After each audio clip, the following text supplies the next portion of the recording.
Masjid Suro yang terletak di Jalan Ki Gedeing Suro, Kelurahan 30 Ilir ini merupakan salah satu masjid tertua di kota Palembang. Masjid Al-Mahmudiyah atau yang lebih dikenal dengan Mama Masjid Suro telah berusia lebih dari 100 tahun dengan bangunan yang masih berdiri kokoh seperti awal pembangunannya. Masjid yang didirikan Kiai Abdurrahman Dalamat yang merupakan salah satu ulama besar di Palembang pada tahun 1893 ini berjarak 1 km dari pusat kota Palembang. Di dalam ruang utama masjid terdapat 16 tiang sokoguru berbahan kayu yang hingga saat ini masih kokoh menopang masjid dari awal pembangunan hingga saat ini.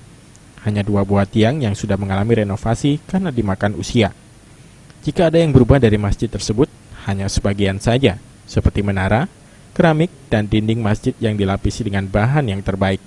Nama Masjid Suro ini disematkan sesuai dengan nama jalan tempat masjid tersebut didirikan, yaitu di Jalan Ki Ranggo Wirosantiko, Simpang Suro. Terus siapa yang dirikan? Masjid ini namanya Masjid Al-Mahmudiyah. Ini namanya Masjid Al-Mahmudiyah karena wakaf punya tanah ini namanya Haji Mahmud. Ya, makanya makan Masjid Al-Mahmudiyah. Kemudian terkenal lagi Masjid Suro karena terletak di Jalan Suro. Wibisono, PAL TV.